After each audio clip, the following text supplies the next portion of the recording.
Bonjour Maurice. Je vois que tu es à nouveau dans un lieu formidable qui est la pointe de l'Aiguillon Arcachon. Et là, tu vas croquer une charmante jeune fille, Sandra. Oui, Sandra. Alors je vais faire Sandra. Avec ou Sandra? C'est bien joli jeu de mots. Non, je suis dans mon atelier.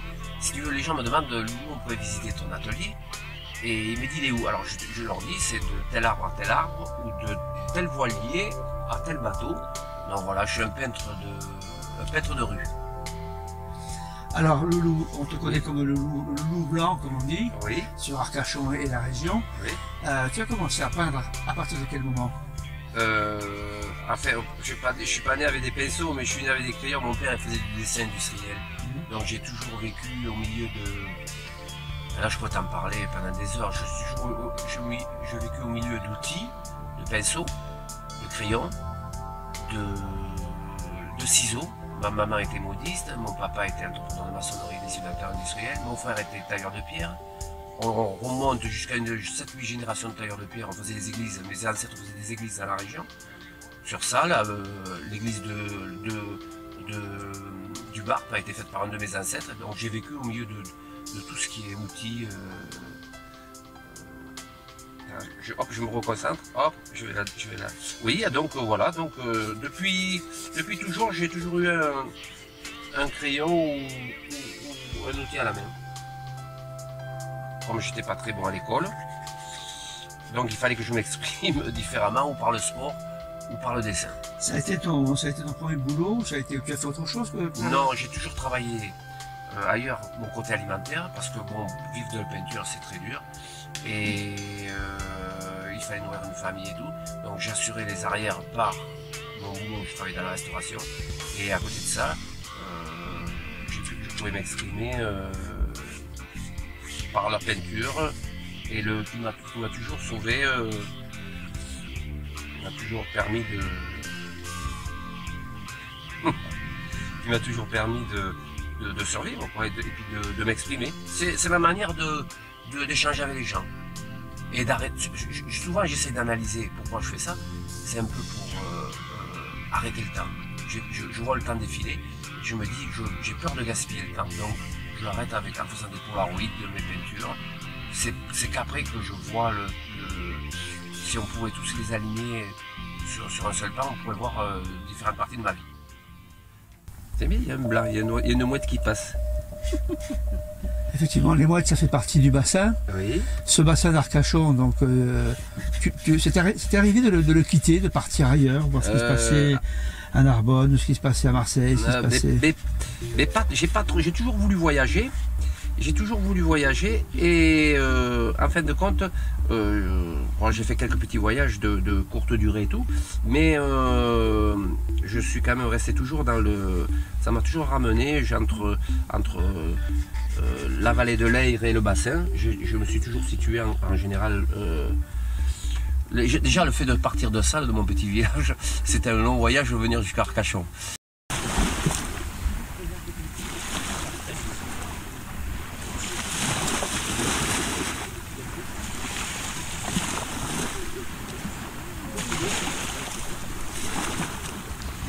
On parlait à l'instant qu'effectivement tu avais eu du mal de partir de ton petit village de Salles pour aller jusque sur le bassin.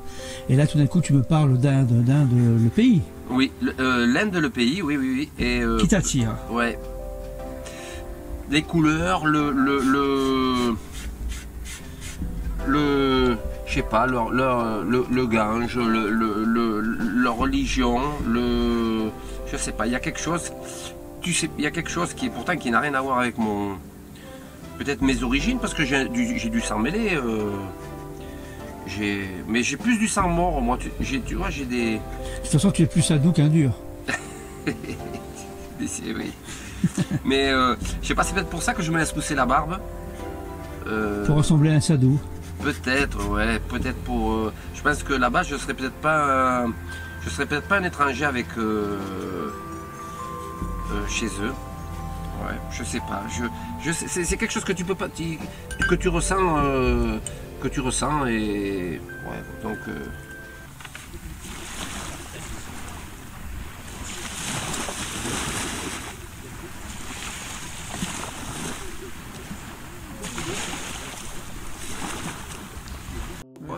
Oui.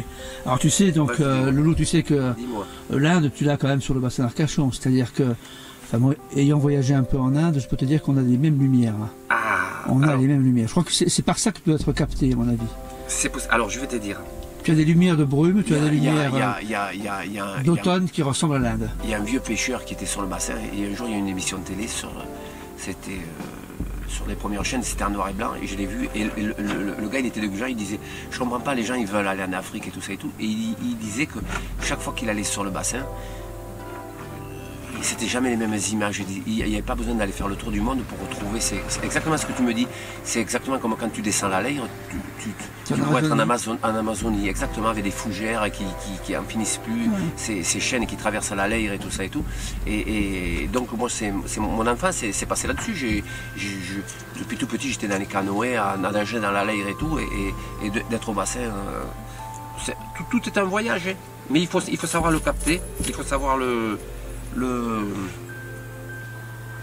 Je crois que c'est le côté de la poésie, si tu veux, du bassin, qui fait qu'effectivement on y reste et on n'en part pas, même si on y voyage à l'intérieur, même si on y voyage en partant, en croyant partir en Inde ou aux Indes, on reste quand même sur le bassin et on a cette impression. Ça doit pouvoir s'analyser.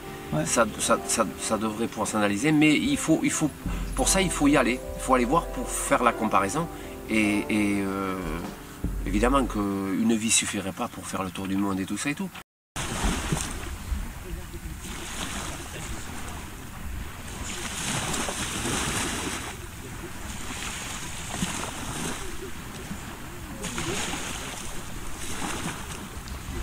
J'adore parce que ça me détend.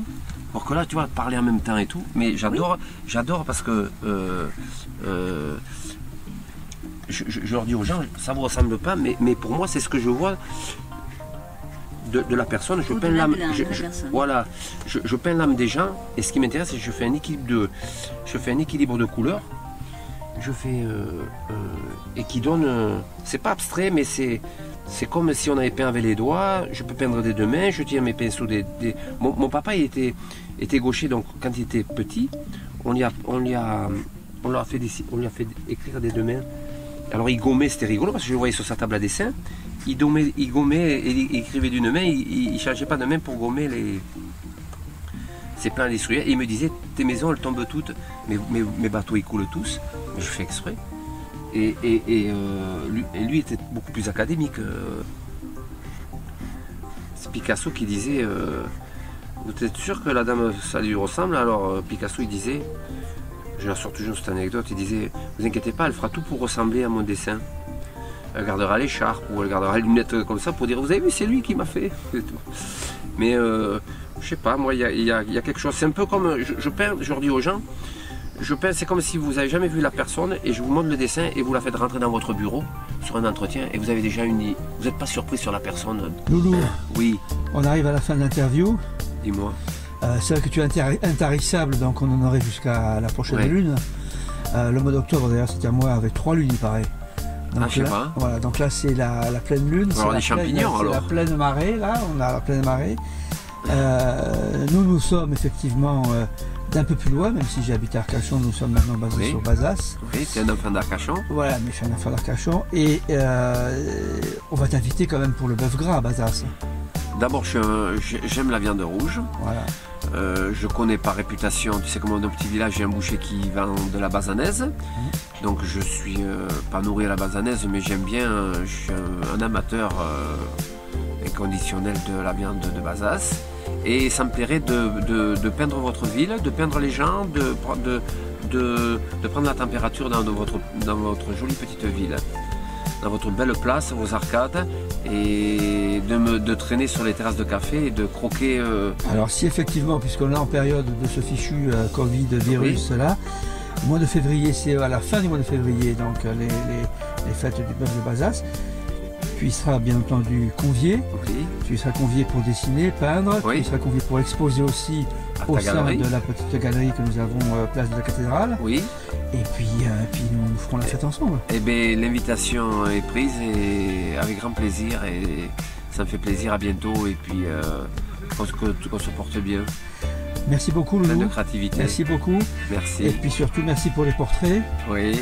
Et puis Sandra, donc, est heureuse d'avoir été croquée par ça me fait plaisir. Un grand barbu, n'est-ce pas?